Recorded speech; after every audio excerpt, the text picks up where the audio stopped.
आपको अपनी जिंदगी में जब कभी भी छोटी से छोटी या बड़ी से बड़ी कोई भी परेशानी आ जाए तो भगवत गीता के ये 30 उपदेश उस वक्त पे आपको बहुत काम आएंगे। ये पवित्र विचार आपके लिए समझना और उसे अपने जीवन में अनुकरण करना बहुत ही आवश्यक है।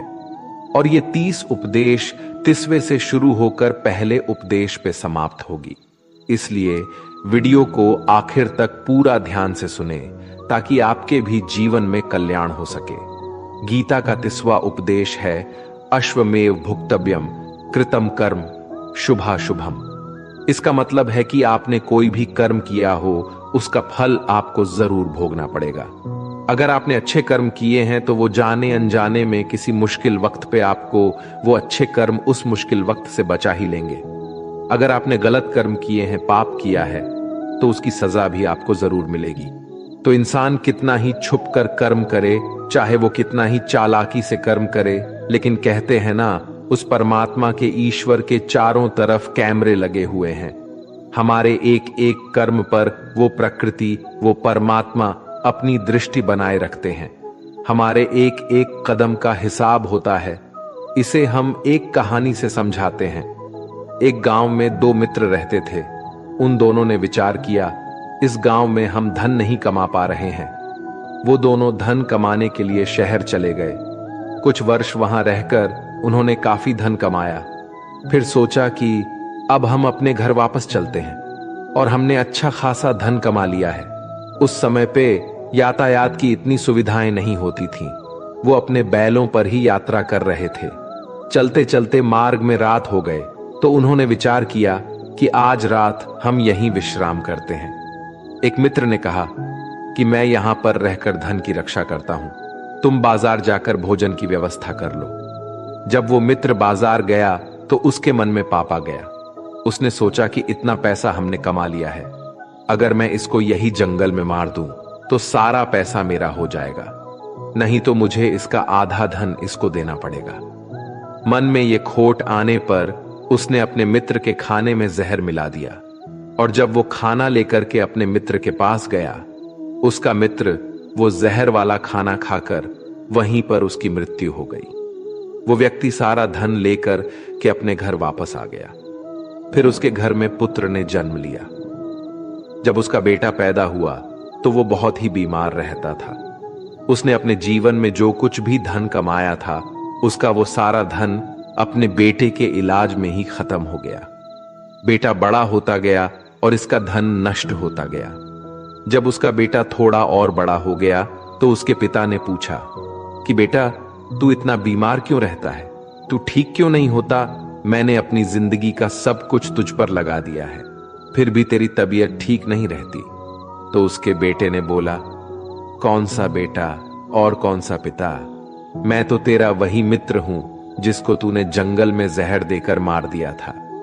मैंने अपना वही हिसाब पूरा करने के लिए तेरे पुत्र के रूप में तेरे ही घर में आया हूं।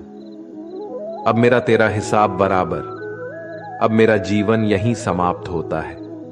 तो गीता का उपदेश हमें यही सिखाता है, कोई अपने आप को कितना भी चालबाज समझता हो, होशियार समझता हो, लेकिन अगर उसने गलत कर्म किया है, चाहे आज नहीं तो कल उसे उसका फल भोगना ही पड़ता है।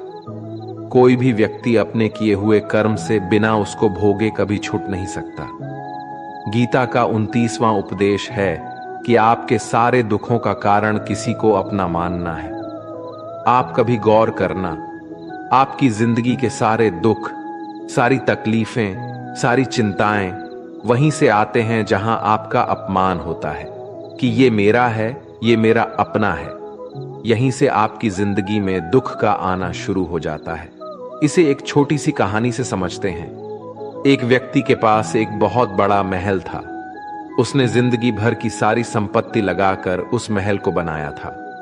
आसपास के शहरों के कई लोग उसके महल को देखने आते थे। कई बड़े बड़े सेठ उसके महल को खरीदने की कोशिश करते थे। इसलिए वो महल उसका अहंकार हो गया, उसके जीने की वजह था। उसका उस महल से बहुत लगाव था। एक दिन उसके महल में आग लग गई और वो कहीं बाजार गया हुआ था। जब वो घर लौट कर आया तो उसने देखा कि उसका महल तो आग में जल रहा है। अपने घर को आग में जलता हुआ देखकर उसे इतना दुख हुआ। उसने कहा, अगर ये महल नहीं रहेगा तो मैं भी जिंदा नहीं रहूंगा। अगर मेरा महल ही जलकर राख हो जाएगा तो मैं जी कर क्या करूंगा। वो भी उसी आग में छलांग लगाने की कोशिश करने लगा तो किसी दूसरे व्यक्ति ने उसे रोक लिया और कहा कि भाई, ये जो तुम्हारा महल है, इस महल को तुम्हारे कल बेटे ने किसी और को बेच आया है। जब उसे पता चला कि ये महल अब मेरा नहीं किसी और का हो चुका है तो उसकी सारी चिंता खत्म हो गई। जैसे और लोग उस जलते हुए महल को देखकर तमाशा देख रहे थे, वैसे ये भी खड़ा हो गया। इतने ही देर में उसका बेटा आया। वो अपने बेटे को देखकर बहुत खुश हुआ। उसे आशीर्वाद देने लगा कि तेरे जैसा बेटा तो बहुत भाग्य वाले माता पिता को मिलता है। तुमने तो मेरी जिंदगी बचा ही ली। आज इस घर में आग लग रही थी और तूने कल ही इसका सौदा कर दिया। वो अपने पिताजी से कहने लगा कि पिताजी, इस महल के सौदे के लिए बात तो करने गया था, पर सौदा कभी पक्का हुआ ही नहीं है। जब उसके पिता ने यह सुना कि अभी इस महल का सौदा हुआ ही नहीं है तो वो दोबारा से फूट फूट कर रोने लगा और अपनी छाती पीटने लगा। महल वही है, इंसान वही है, लेकिन जब महल मेरा है तब वो दुख भी देता है, खुशी भी देता है। लेकिन जब वो मेरा नहीं है, उससे मेरा कोई रिश्ता नहीं है, तो सारे दुख खत्म हो जाते हैं। ऐसे ही जिंदगी में जब किसी जगह, किसी इंसान को, किसी रिश्ते को, किसी काम को हम अपना मान लेते हैं, मेरा मान लेते हैं, वो वहीं से सारे दुखों की शुरुआत होती है, वहीं से हर तकलीफ की शुरुआत होती है। तो श्रीमद् भगवद गीता का ये 29वां उपदेश यही कहता है कि आप जैसे ही किसी को अपनी जिंदगी जीने की वजह मान लेते हो, इसके बिना तो मैं जी ही नहीं सकता, तो फिर वो चीज, वो इंसान, वो काम आपको बहुत दुख देता है। दोस्तों, इससे पहले कि हम 28वें उपदेश पर जाए, आपसे विनती है कि अगर आप इस वीडियो से कुछ भी सीख रहे हैं तो इस वीडियो को एक लाइक कर दीजिए और इस चैनल को सब्सक्राइब कर लीजिए। तो फिर चलिए आगे बढ़ते हैं। गीता का 28वां उपदेश है कि आज मैं जियो। हल्की चिंता करना छोड़ दो। जो भी व्यक्ति अपनी बीते हुए कल या अपने आने वाले कल में खोया हुआ रहता है, वो जिंदगी में कभी खुश नहीं रह सकता। आपको जिंदगी में खुशी सिर्फ और सिर्फ तब मिल सकती है जब आप वर्तमान में जी सके, आज के आनंद को जी सके। बीते हुए कल और आने वाले कल का कोई वास्तविक अस्तित्व नहीं होता। वो सिर्फ आपकी बुद्धि और आपके विचारों में होता है। उसे सिर्फ आप अपने मन के अंदर और बुद्धि के अंदर जीते हैं। उसकी कोई वास्तविकता इतनी नहीं होती। उसे सिर्फ आप अपने मन के अंदर और बुद्धि के अंदर जीते हैं।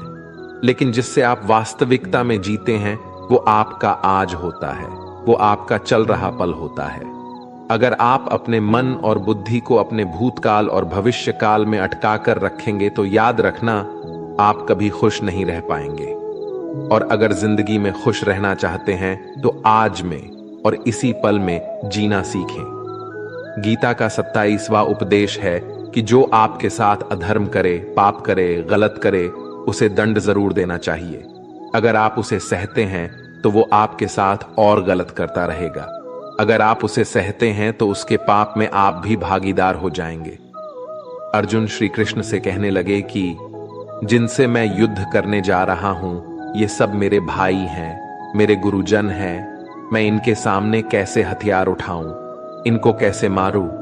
तो भगवान श्री कृष्ण ने अर्जुन से कहा कि जिन्हें तुम अपना मानते हो वो सभी अधर्मी हैं, वो पाप के पक्ष में खड़े हैं, और अगर तुम इनका वध नहीं करोगे, युद्ध नहीं करोगे, तो समाज में और भी पाप बढ़ जाएंगे।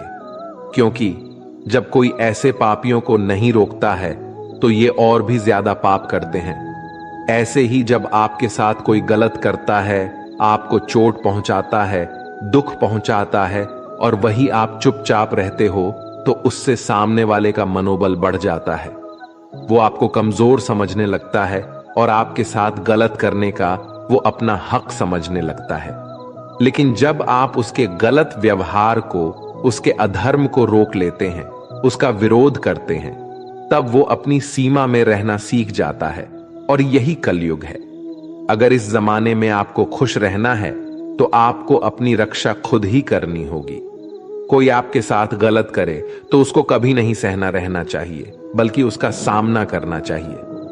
गीता का 26वां उपदेश है कि किसी से भी हद से ज्यादा मोह कभी नहीं करना चाहिए।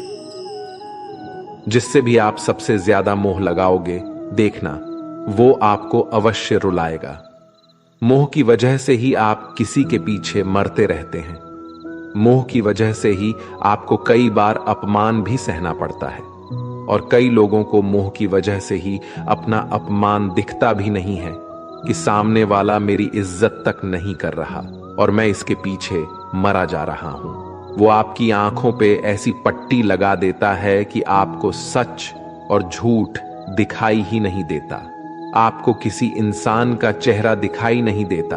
आप जो देखते हैं, जो सुनते हैं, उसी पर यकीन करने लगते हैं, फिर चाहे आपको कितना ही दर्द मिल रहा हो। अगर आप किसी इंसान को ठीक से समझना चाहते हैं, उसकी सच्चाइयों को जानना चाहते हैं, तो उसके लिए बहुत जरूरी है कि आप उसके मोह से जल्द बाहर आ जाएं। आपका मोह आपको दुख देता है। जिस दिन मोह खत्म, उस दिन आपको किसी भी रिश्ते से कोई दुख नहीं मिल सकता, क्योंकि आपको फिर कोई फर्क ही नहीं पड़ेगा। गीता का 25वां उपदेश यह है कि आप वो मत करो जो सभी करते हैं, बल्कि वो करो जो आपके लिए सही है। स्वधर्मम निधनम श्रेय भारत धर्मो भयावह। श्री कृष्ण ने अर्जुन से कहा कि एक जो तेरा कर्तव्य है, जो तेरे लिए सही है, जो तुझे करना चाहिए वो कर तू। कभी भी वो काम मत कर जो दुनिया कर रही है। क्योंकि अर्जुन श्री कृष्ण से कहने लगा कि ऐसे भयंकर युद्ध में पढ़ने से अच्छा है कि मैं सन्यासी बन जाऊं। तो श्री कृष्ण ने अर्जुन से कहा कि सन्यासी बनना तेरा कर्म नहीं है, तेरा धर्म नहीं है, क्षत्रिय है तू। कर्म और तेरा धर्म यही है कि तू अधर्म का नाश कर, धर्म की रक्षा कर। ऐसे ही हर इंसान का एक अलग कर्तव्य होता है, एक अलग ही मार्ग होता है। तो कभी भी उस मार्ग पर मत जाना जहां सारी भीड़ जा रही हो। कभी भी वो काम मत करो जो दुनिया करती है, कि आजकल का ये ट्रेंड हो गया है, ये फैशन हो गया है, सब करते हैं इसलिए हम भी कर रहे हैं। सारी भीड़ यही काम कर रही है इसलिए हम भी कर रहे हैं। अगर आप वो करोगे जो भीड़ कर रही है, तो आप भी उसी भीड़ में कहीं खो जाओगे। लेकिन वही अगर आप वो करोगे जो आपके लिए सही है, जो आपकी प्रतिभा है, तो दुनिया की सारी भीड़ में भी आप सबसे अलग नजर आओगे। गीता का 24वां उपदेश है कि जिंदगी में धोखा अपने ही देते हैं, क्योंकि उनको आपकी कमजोरियों का पता होता है। बाहर वाला आपको धोखा नहीं दे सकता, क्योंकि उसको आपके बारे में पता ही नहीं है कि आपको चोट कहां पहुंचानी है। लेकिन जो आपका अपना है, आपका खास है, उसे बहुत गहराइयों से पता होता है कि इसकी कमजोरी क्या है।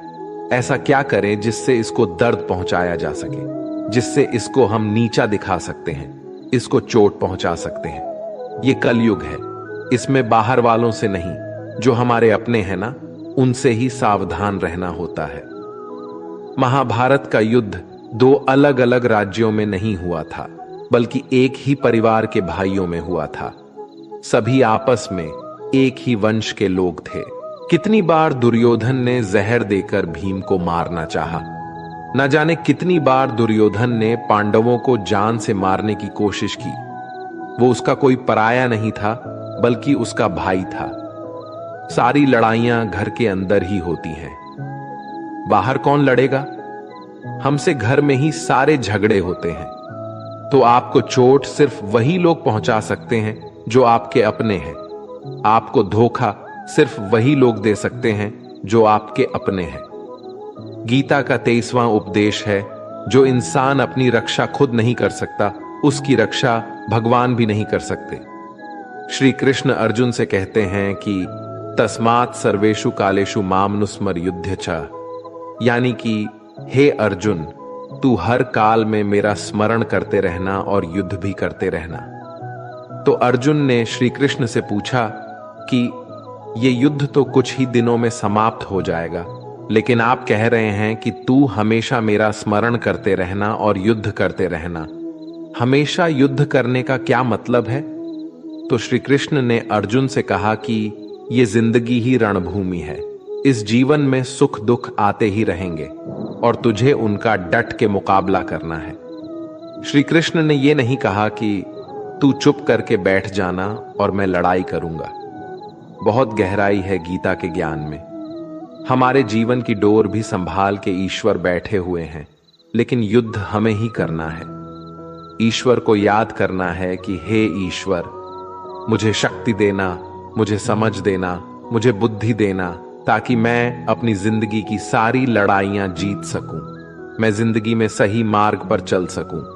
लेकिन आपको अपनी लड़ाई खुद ही लड़नी पड़ती है। जो लोग ये कहते हैं कि हम कुछ नहीं करेंगे, सभी ईश्वर करेंगे, तो कहते हैं कि आलसी इंसान को देखकर तो भगवान भी घबरा जाता है। ये कुछ नहीं करेगा। भगवान ने बुद्धि दी है, समझ दी है। ईश्वर आपको प्रेरणा देते हैं, शक्ति देते हैं, लेकिन आपको अपनी रक्षा स्वयं ही करनी पड़ेगी। गीता का 22वां उपदेश है कि कोई भी ऐसी गंदी आदत खुद को मत लगने देना जो आपकी जिंदगी को बर्बाद कर दे। कहीं ना कहीं महाभारत का ये युद्ध एक जुआ की आदत की वजह से ही शुरू हुआ था। सारा खेल वहीं से शुरू हुआ था। एक ऐसी जुआ की लत जहां युधिष्ठिर ने अपने भाइयों को दांव पर लगा दिया, अपनी पत्नी को दांव पर लगा दिया, ऐसा जितने का नशा की अपना सब कुछ गंवा दिया। ऐसे ही हम भी अपनी जिंदगी में जब कोई ऐसी गंदी आदत लगा देते हैं, चाहे वो कोई भी हो, चाहे वो नशे की हो, मोबाइल की हो, किसी इंसान की हो, कोई गलत काम करने की हो, कोई भी गलत आदत जो आपको बर्बाद कर सकती है, अगर आप उसको नहीं छोड़ेंगे तो आपका सब कुछ खत्म हो जाएगा। इससे पहले कि आपकी आदत आपको खत्म कर दे, आप अपनी गलत आदतों को खत्म कर दीजिए। गीता का 21वां उपदेश यह है कि आलसी इंसान कभी कुछ हासिल नहीं कर सकता। अधिकतर लोग सिर्फ योजनाएं ही बनाते रहते हैं कि मुझे बड़ा घर चाहिए, मुझे बड़ी गाड़ी चाहिए, मैं दुनिया घूमना चाहता हूं, मुझे ये चाहिए वो चाहिए। ये हर कोई सोच लेता है, लेकिन उस पे मेहनत करना, अपना कर्म करना वो नहीं करते। क्योंकि चाहना तो बहुत आसान है, लेकिन उसके लिए कर्म करते रहना वो बहुत मुश्किल है। हर कोई चाहता है कि मेरा शरीर फिट हो, लेकिन उसके लिए एक्सरसाइज करना वो आपको ही करना होगा। जो इंसान आलसी बन के बैठा रहता है तो उसे ना ही अच्छा शरीर मिलता है और ना ही अच्छा जीवन मिलता है। तो अगर जिंदगी में कुछ पाना चाहते हो तो आलस्य को अपनी जिंदगी से दूर कर देना। आलस्य के चलते ही आपको कुछ मिलने वाला तो नहीं, लेकिन जो आपके पास है ना, वो भी गवा दोगे। गीता का 20वां उपदेश ये है कि जिंदगी में अगर खुशी चाहते हो तो मन की गुलामी को त्याग कर दो। कई लोग कहते हैं कि हम करना तो बहुत कुछ चाहते हैं, लेकिन कुछ कर ही नहीं पाते। पता भी सब कुछ है कि क्या करने से हमारी जिंदगी बेहतर हो सकती है, क्या चीज है जो हमको नुकसान पहुंचा रही है, लेकिन फिर भी कुछ कर नहीं पाते। समझते सब कुछ है, लेकिन समझकर भी, चाहकर भी कुछ कर ही नहीं पाते।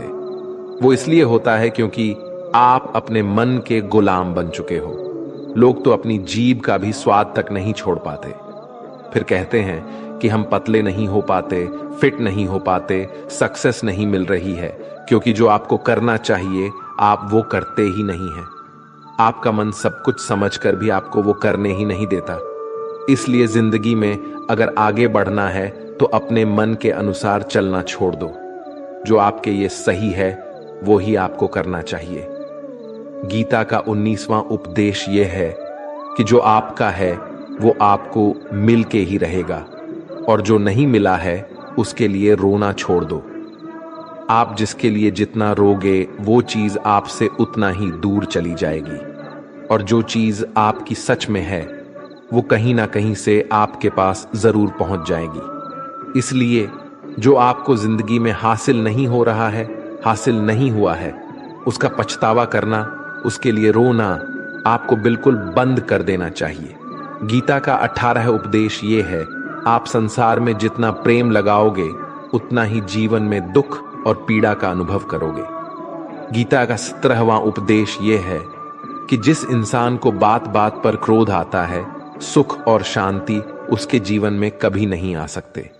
क्योंकि जो इंसान बहुत ज्यादा क्रोधी होता है, उसके सारे मित्र उसे छोड़कर चले जाते हैं। वो अपने मन में भी दर्द में ही जीता रहता है, तकलीफों में जीता है। ज्यादा गुस्सा करके या ज्यादा क्रोध करके जो भी आपके पास है ना, वो आप उसे खो दोगे। और ऐसे इंसान को शांति कभी नहीं मिलने वाली है। इसलिए अपनी जिंदगी में शांति अगर चाहते हो तो बात बात पर गुस्सा करना छोड़ देना चाहिए। गीता का 16वां उपदेश है कि चाहे आप किसी की मदद करें या ना करें, लेकिन जानबूझकर कभी किसी का दिल नहीं दुखाना चाहिए। क्योंकि जब आपकी वजह से किसी का दिल दुखता है ना, तो याद रखना आपको भी वही दर्द एक दिन जरूर मिलेगा। लेकिन जब आप किसी का दिल दुखाते हैं तो आपको भले पता ना चलता हो, लेकिन जब कोई भी आपका दिल दुखाता है तब आपको समझ में आ जाता है कि दिल पर चोट लगने की वजह से कितना दर्द होता है। इसलिए चाहे आप किसी की मदद करो या ना करो, लेकिन किसी का दिल कभी भी नहीं दिखाना चाहिए। गीता का 15वां उपदेश यह है कि जो मुश्किल वक्त में, जो दुख के समय में आपका साथ दे, सिर्फ वही आपका अपना है। बाकी सब अपनेपन का नाटक करने वाले बहुत लोग होते हैं। बड़ी बड़ी बातें करने वाले बहुत लोग होते हैं कि हम आपसे बहुत प्रेम करते हैं। कोई भी दुख हो, कोई भी तकलीफ हो, हमें याद कर लेना। लोग दुख उठाने की बात करते हैं, लोग आने जाने की बात करते हैं, हाथ मिलाना तो ठीक से नहीं जानते और दिल मिलाने की बात करते हैं। जब सच में आपकी जिंदगी में तकलीफ आएगी ना, तब आपको समझ में आ जाएगा कि आपका साथ देने के लिए कौन खड़ा है और कौन भाग गया। क्योंकि उस समय पे सारे लोग भाग जाते हैं, क्योंकि लोगों को पता होता है कि ये व्यक्ति हमारे पास आया तो हमसे मदद ही मांगेगा और वो हमें कुछ दे नहीं पाएगा। लोग आपसे सिर्फ तभी रिश्ता रखते हैं जब आप उन्हें कुछ दे सकते हैं और आपसे उन्हें कुछ फायदा हो सकता है। लेकिन जब लोगों को ये पता चल जाता है, ये समझ में आ जाता है कि उनको आपसे कोई फायदा नहीं होने वाला, बल्कि उनको तो आपकी मदद करनी पड़ेगी, तो वो आपको दूर से ही देखकर भाग जाते हैं। इसलिए जो आपके मुश्किल वक्त में आपके साथ खड़ा हो, सिर्फ वही आपका अपना होता है। बाकी इस दुनिया में सब पराये होते हैं, क्योंकि सिर्फ अपना अपना कह देने से कोई अपना नहीं हो जाता। गीता का 14वां उपदेश है कि जो भी होता है अच्छे के लिए होता है, और जो हो रहा है वो भी अच्छे के लिए ही हो रहा है, और जो आने वाले भविष्य में होगा वो भी अच्छे के लिए ही होगा। वैसे ये बहुत गहरी बात है।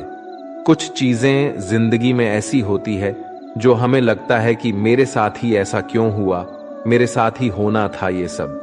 लेकिन जब वो वक्त गुजर जाता है, एक दिन हमको समझ आ जाता है कि अगर हमारे साथ ये सब नहीं होता तो आज हम इस मुकाम पर नहीं होते। अगर मेरे साथ ये सब नहीं होता तो शायद हमारी जिंदगी और भी बर्बाद हो सकती थी। इसलिए अगर हमें ये समझ में आ जाए कि जिंदगी में जो कुछ भी हो रहा है वो सब अच्छे के लिए ही हो रहा है, तो जीवन में हमेशा खुश रहेंगे। गीता का 13वां उपदेश है कि हर काम को समझदारी से करना ही योग होता है। योगः कर्मसु कौशलम। कई लोग काम तो करते हैं लेकिन उन्हें हासिल कुछ नहीं होता। बहुत लोग कहते हैं कि हम तो मेहनत बहुत करते हैं, तब भी जिंदगी में सफलता हासिल नहीं हो रही है। लेकिन सच्चाई यह है कि बहुत कुछ करने से, बहुत मेहनत करने से आपको सफलता नहीं मिलेगी, लेकिन सही तरीके से, सही समझ के साथ काम करने से आपको जिंदगी में सफलता अवश्य मिलेगी। गीता का 12वां उपदेश है कि कभी भी किसी भी चीज की अति नहीं करनी चाहिए। कोई भी चीज हद से ज्यादा नहीं करना चाहिए। किसी से प्रेम भी हद से ज्यादा मत करना, किसी से नफरत भी हद से ज्यादा नहीं करना। हद से ज्यादा मीठा भी खराब हो जाता है, हद से ज्यादा कड़वा भी खराब हो जाता है, हद से ज्यादा आराम भी आपको बीमार कर सकता है, हद से ज्यादा खाना भी आपको बीमार कर देगा, हद से ज्यादा भूखा रहना भी आपको नुकसान ही पहुंचाएगा। और हद से ज्यादा जागना भी आपको बहुत ज्यादा नुकसान पहुंचाएगा।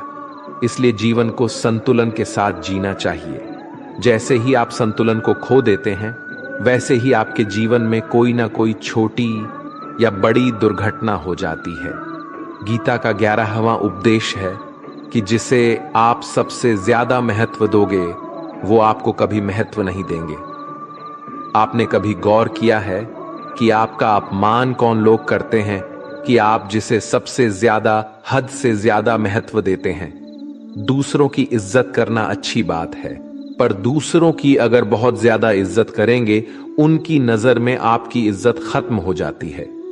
इसलिए किसी को भी कभी भी अपना सब कुछ नहीं बनाना चाहिए कि तुम ही मेरे सब कुछ हो। जैसे ही आप किसी को अपना सब कुछ बना लेते हैं, तो आप उसके लिए कुछ भी नहीं रह जाते। इसलिए लोगों को इज्जत उतना ही देना चाहिए जितना वो हजम कर सके। हद से ज्यादा इज्जत देना आपकी ही बेइज्जती करवा सकता है। गीता का 10वां उपदेश है जिसके साथ सत्य और ईश्वर की शक्ति है। चाहे सारी दुनिया उसके खिलाफ ही क्यों ना हो जाए, लेकिन अंत में जीत उसी की होती है। श्रीमद् भगवद गीता में कुल 700 श्लोक है और 18 अध्याय हैं। गीता का आखिरी श्लोक है, यत्र योगेश्वरः कृष्णो यत्र पार्थो धनुर्धरः तत्र सिरिरः विजय और भूति विधवाणी फिर मतिर्ममः। धृतराष्ट्र बार बार संजय से पूछता था कि बताओ, युद्ध में कौन जीत रहा है, कौन हार रहा है, क्योंकि उसे विश्वास था कि भीष्म पितामह मेरे पक्ष में है, गुरु द्रोणाचार्य मेरे पक्ष में है और यहां तक कि कर्ण भी मेरे पक्ष में है, तो भला हमें कौन हरा सकता है। लेकिन संजय ने धृतराष्ट्र को कहा कि जहां ईश्वर है वहीं पर सकते हैं और हमेशा वहीं जीत होती है। चाहे आपके पास कितनी भी शक्ति क्यों ना हो, लेकिन सत्य और ईश्वर जिसके लिए खड़े हो जाए, उसे दुनिया में कोई भी नहीं हरा सकता। गीता का 9वां उपदेश है कि किसी पर भी आंखें बंद करके भरोसा नहीं करना चाहिए। जैसे महाभारत की कथा में दुर्योधन ने कितनी बार षड्यंत्र करके पांडवों को मारने की कोशिश की, आग में जलाने की कोशिश की, पर वो धर्म पर चलने वाले लोग बार बार उसकी बातों में आ गए। ये बात और है कि ईश्वर उनकी रक्षा कर रहे थे, पर जिसे वो अपना भाई समझ रहे थे, जिससे वो अपना सगा समझ रहे थे, जिस पे वो भरोसा कर रहे थे, वही उनकी मृत्यु करवाना चाहता था। इसलिए भरोसा करते समय अपनी आंखें जरूर खुली रखनी चाहिए। गीता का 8वां उपदेश है कि जीवन में वैसे तो लड़ाई झगड़े से बचना चाहिए, लेकिन जब बात आपके चरित्र, सम्मान और अधिकार की हो, तो लड़ना भी चाहिए। अर्जुन भी महाभारत का युद्ध करना नहीं चाहते थे, क्योंकि सामने उसके अपने खड़े थे। लेकिन श्री कृष्ण ने उन्हें उपदेश दिया कि यहां पर बात लड़ाई की नहीं है, तेरे सम्मान की है, तेरे चरित्र की है, तेरे अधिकार की है। जो द्रौपदी के साथ कौरवों ने भरी सभा में अपमान किया, उसे नग्न करने की कोशिश की, इतना बड़ा अधर्म किया, वो तुम्हें कभी नहीं सहना चाहिए। इसलिए बात जब आपके चरित्र पर आ जाए, आपके सम्मान पे आ जाए, तो चाहे वो अपना ही क्यों ना हो, आपको उसके साथ अवश्य ही लड़ना चाहिए।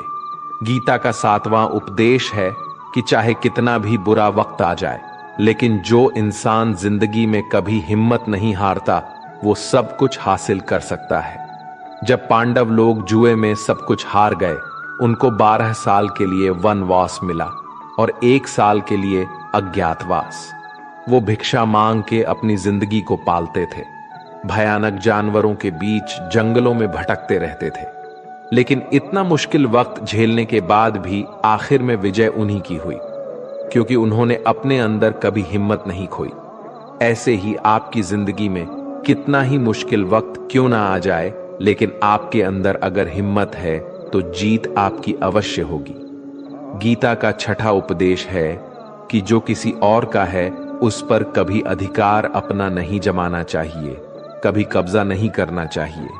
जब शकुनी ने षड्यंत्र करके पांडवों को हस्तिनापुर से अलग करवा दिया, एक राज्य दे दिया जहां की भूमि भी बंजर थी, जहां और कुछ नहीं हो सकता था, लेकिन पांडवों ने उस शहर को इतना सुंदर बना दिया, इतना वैभवशाली बना दिया कि हस्तिनापुर भी उसके आगे फीका लगने लगा और उसके वैभव को और सुख को देखकर दुर्योधन अंदर ही अंदर जलता था और इसलिए उसने कई षड्यंत्र करके उनका वो खांडव प्रस्थ भी उनसे छीन लिया।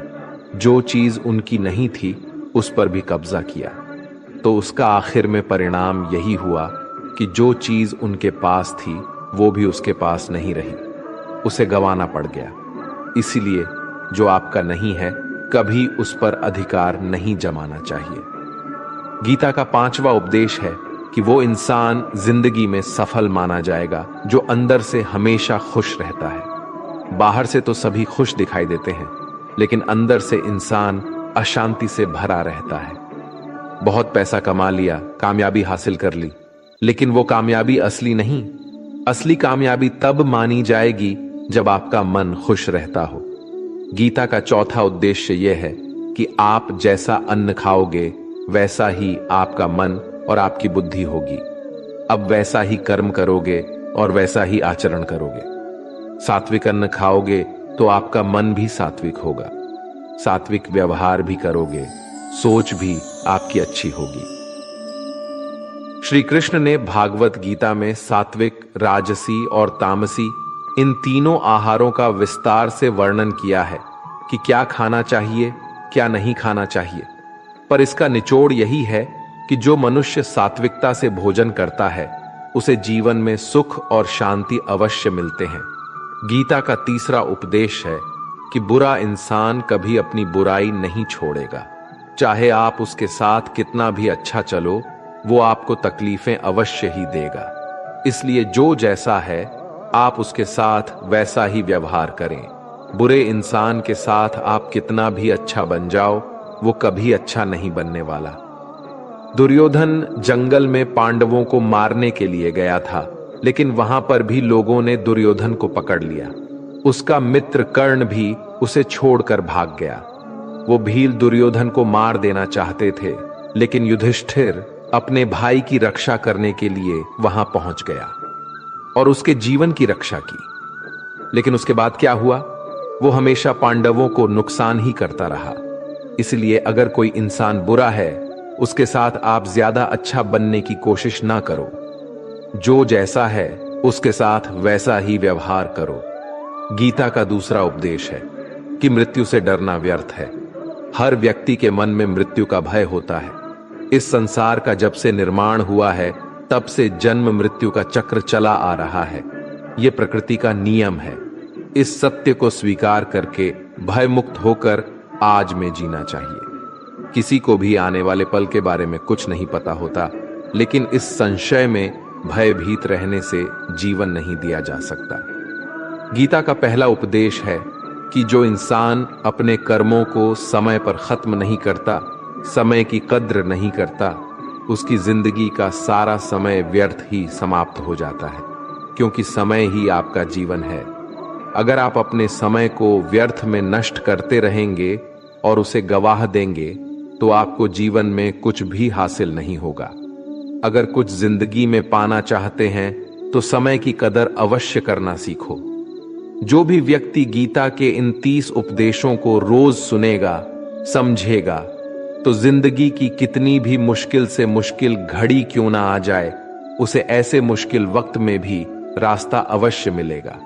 दोस्तों, अगर आपने इस वीडियो से कुछ भी सीखा हो तो इस वीडियो को एक लाइक कर दीजिए और कमेंट में जय श्री राधे कृष्णा अवश्य लिखिए।